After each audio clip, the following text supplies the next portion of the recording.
to my voice is a bit hoarse, so please bear with me. Okay. I thought I was just introduce myself. My name is Richard. I'm a medical doctor. And I thought I'd just share some thoughts of my life. My pleasure to be invited by Prof.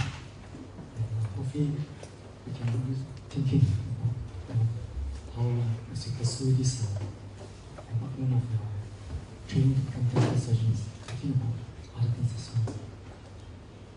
Well, since young, I'm a typical product of what today's society is, right? Relatively successful product of what society requires. And from young, I've been born to a below-average family, and I was told by the media, people around me, that happiness is about success. And then success is not being wealthy. Okay. And with this mindset, I've always been extremely competitive since I was young. Not only do I need to get to the top school, I need to have success in all fields. Uniform groups, track, everything. I needed to get trophies, I needed to be successful, I needed to have colours award, national colours award, everything. Okay. So I was highly competitive since very young. And I went on to medical school, graduated as a doctor. Some of you may know that within the medical faculty, ophthalmology is one of the most highly sought after specialty. So I went after that as well. I was given a traineeship in ophthalmology. I was also given a research scholarship by NUS to develop lasers to treat the eye. So, in the process, I was given 2 patents, one for the medical devices, and the other for the lasers on the eye. And you know what? All this academic achievement didn't bring me any wealth. Alright. So once I completed my bond with MOH, I decided it's just taking too long. You know, the training in eye surgery is just taking too long. And there's a lot of money to be made in the private sector. If you're aware, the last few years, there was this rise in aesthetic medicine. You know, tons of money to be made there. So I decided, well, enough of staying in the institution. It's time to leave. So I quit my training halfway, and I went on to set up my aesthetic clinic in town together with my day surgery. The irony is that people do not make heroes out of the average GP, family physician.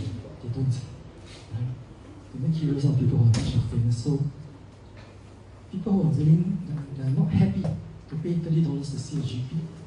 The same person has no qualms paying $10,000 for liposuction, $15,000 for breast augmentation, and so on and so forth. Right? So it's a no-brainer, isn't it? Why would I want to become a GP? Or become an aesthetic physician? So instead of healing the sick and the ill, I decided that I become a glorified beautician. Alright? So business was good, very good. You know, it started off just waiting time for 1 week, then became 3 weeks, then 1 month, then 2 months, then 3 months. You know, I was overwhelmed. There's just too many patients. Vanity is a fantastic business. So I employed 1 doctor, I employed the 2nd doctor, the 3rd doctor, the 4th doctor. And you know, within the first year, we were already raking in millions. Right? Just the first year. But never is enough because I was so obsessed with it. I started to expand into Indonesia. We get all the rich Indonesian pai-tais, okay, where they wouldn't blink an eye just to have a procedure done. So life was really good. So what do I do with this spare cash? How do I spend my weekends? Well, typically, I have car club gatherings. I take out my track car. The spare cash about myself, track car. We have car club gatherings. I go up to Sepang in Malaysia. We go car racing. Okay, it was my life. With the other spare cash, what do? I get myself a Ferrari. At that time, the 458 wasn't out. It's just only the Spider convertible. Okay, 430. Next please. Next please. Next please. This is a friend of mine, my schoolmate, who's a forex trader, a banker. So he got the red one. He was putting it down for the red one, was getting the blue one. Okay. Okay, next. So what do you do next after you get a car? It's time to buy a house, to build our own bungalows. Okay, next. So we go around getting a GCB. We look for land to build our bungalows. We went around hunting. Next place. Okay. So how do I live my life? Well, beyond that, we have to mix around with the rich and famous, the beautiful. This is Miss Rachel Kam. She's one of Miss Universe. Next place. Next place. So we hang around with the beautiful, the rich and famous. Okay. Next place. This, by the way, is Ed Severing, he's the co-founder of Facebook. He's worth $2.6 billion. So that's how we spend our life. You know? We're dining in all the restaurant, Michelin chefs, you know. So, you know, I reached a point in life where I thought I had everything. So I arrived at the pinnacle of my career now. Next please. That's me, 1 year ago in the gym. Okay. And I thought I was like, you know, everything under control, you know, and you know, reaching the pinnacle of who I am. Well, I was wrong. I didn't have everything under control. About last year, March, I started to develop backache in the middle of nowhere. I thought maybe it's because of all the heavy squats I was doing, you know. So I went to the street, saw my classmate and said, hey, can you do an MRI just to make sure it's not a slip disc or anything? And that evening, they called me out and said, hey, you know, we found bone marrow replacement in your spine. I was like, sorry, what does that mean? I mean, I know what it means. I couldn't accept it. I was like, are you serious? You know, I was still running around, I was still going to the gym and all. But we had more scans the next day, a PET scan in positron electron scan, and we found out that actually I had a stage 4 terminal lung cancer. I was like, whoa, where did that come from? It's already spread to the brain, to the spine, to the liver, to the adrenals. And you know, one moment I was there, totally thinking that I have everything under control, that I reached the pinnacle of my life. But the next moment, I kind of just lost it. You know. Next one, please. This is the CT scan of the lungs itself. If you look at it, every single dot there is a tumor. We call this Millery's or Millery's tumor. In fact, I have tens of thousands of them in the lungs. Right? So, I was told, even with chemotherapy, that we have about 3 to 4 months at most. Did my life come crashing down? Of course it did. Hugely. I went to depression, of course, severe depression. And I thought I had everything. See, the irony is that all these things that I had, all the success, trophies, my cars, my house and all, I thought that brought me happiness. You know? But when I was feeling really down, in a severe depression, having all this thought of my possessions, it brought me no joy at all. Right? The thought of, you know, I can hug my Ferrari to sleep, no, you know, it's not going to happen. It brought not a single comfort during my last 10 months, having all these thoughts. And I thought they were true happiness, but it wasn't. What really brought me joy first in the last 10 months was interaction with people, with my loved ones, friends, people who genuinely care about me. You know, they laugh and cry with me. They are able to identify the pain and the suffering that I was going through. That brought joy to me. happiness. Not the objects that I have, not the possessions. And I thought those were supposed to bring me happiness, but it didn't. Because if it did, I would have felt happy thinking about it during when I was feeling most down. You know, the classical Chinese New Year that's coming up. In the past, what do I do?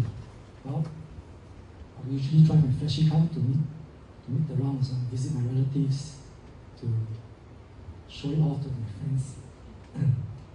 And I thought that was joy, you know. That was real joy. But do you really think that my relatives and friends, or some of them having difficulty trying to make ends meet, that they truly share the joy with me, seeing me driving my flashy car and showing off to them? No way. They won't be sharing joy with me. They'll be having problems making ends meet, taking public transport. In fact, I think what I've done is more like, you know, making them envious, jealous of what I have. In fact, sometimes even hatred. Those are what they call objects of envy.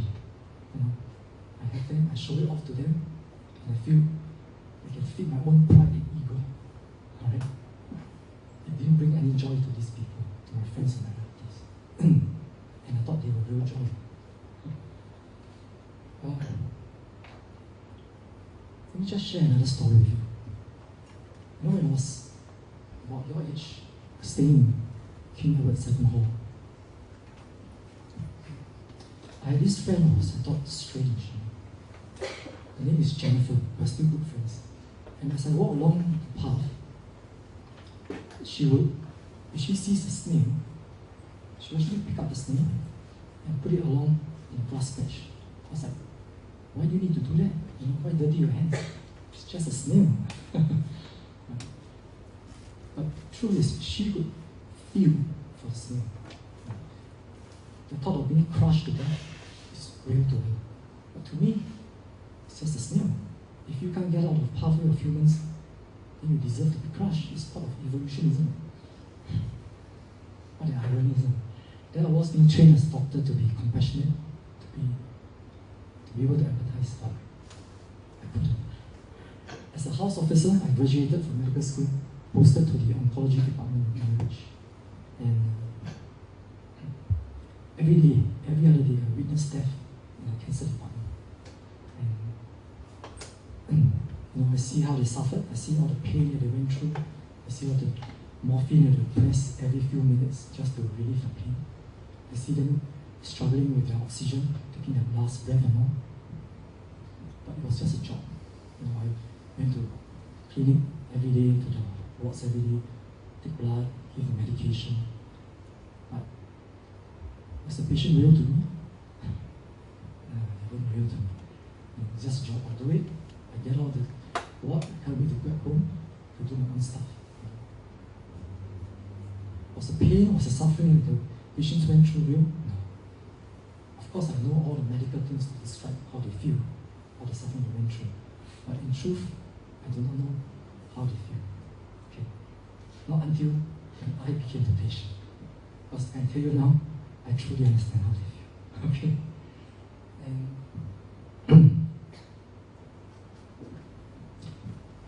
if you ask me, would I have been a very different doctor if I were to relive my life again?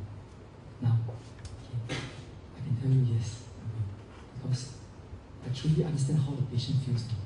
Right? And sometimes, you know, I have to learn it the hard way. Even as you start just your first year, you embark this journey to become dental surgeons, let me just challenge you on 2 fronts.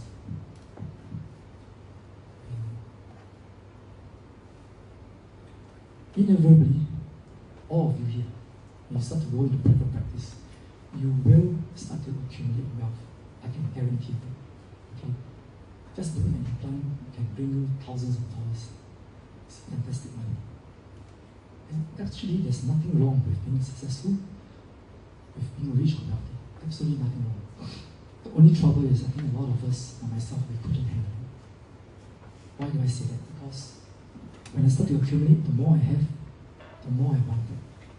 The more I wanted, the more obsessed I became. What I showed you earlier on, all I cared was basically to get more possessions to reach the pinnacle of what society determines, or what they want us to be. And I became so obsessed that nothing else really mattered to me. Patience was just a source of income, and I tried to squeeze every single cent out of these patients.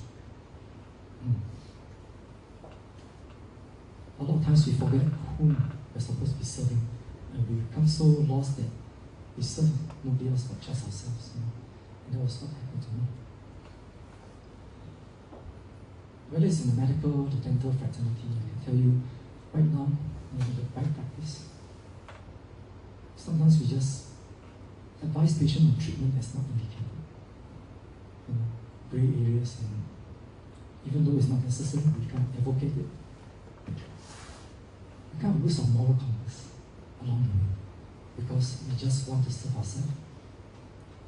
Worse, I can tell you, over the last few years, we badmouth our fellow colleagues, our fellow competitors in the industry. There's no grounds for that. So long as you can put them down, give ourselves an advantage, we do that. Okay. And that's what's happening right now. Medical, dental, everywhere. My challenge to you is to not to lose that moral compass. Alright? I learned the hard way. I hope you never have to do that. Secondly, a lot of us will start to get numb to our patients as we start to practice. Even as we go to whether it's government hospitals, private practice. I can tell you when I was in the hospital, stacks of patients' folders. I can't wait to get rid of all these folders as soon as possible. I can't wait to get the patient out of my consultation room as soon as possible because there's just so many. Right? And that's a reality because it becomes a job, a very routine job, the OPD. And that's the sad part of it. Do I truly know how the patient feels back then? No, I don't. And the fears, the anxiety and all, do I truly understand what they're going through? I don't. Not until when this happens to me. And I think that's one of the biggest flaws in our system because we're being trained as healthcare providers, professionals, and yet we don't know how exactly they feel. I'm not asking you to get involved emotionally. I don't think it's professional, but do we actually make a real effort to understand what they're going through, the pain, and all? Most of us won't. Right? I can assure you of that. So, don't lose it. Okay? My challenge to you is to always be able to put yourself in the patient's shoes. Right? Because the pain, the anxiety, the fear are very real. Even though it's not real to you, it's real to them. Right? So, don't lose it. And right now, I'm in the midst of my 5th cycle of my chemotherapy. I can tell you it's a terrible feeling.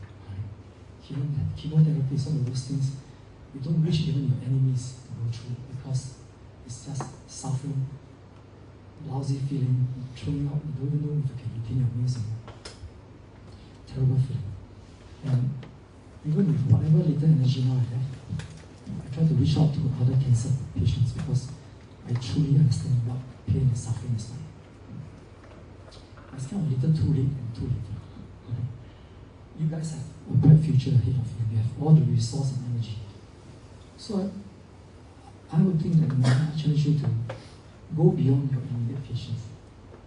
To understand that there are people out there who are truly in pain, truly in hardship.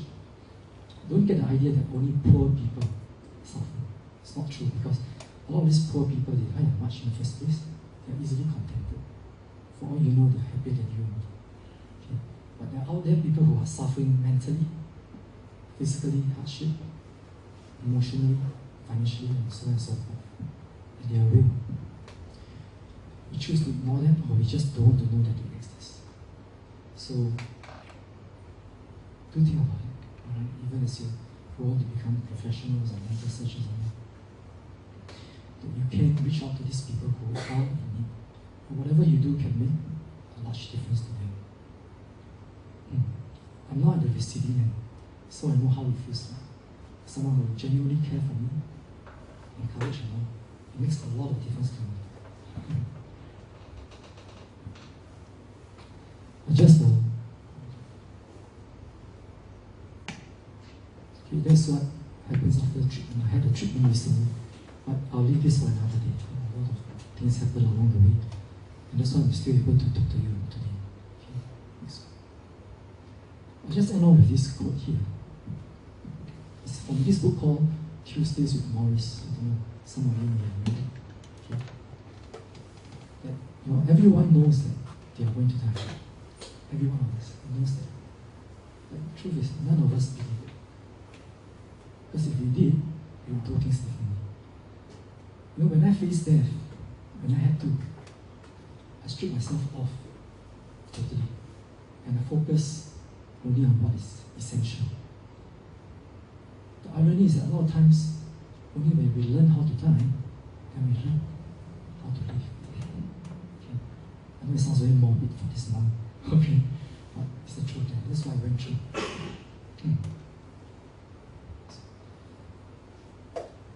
Don't let society tell you how to live.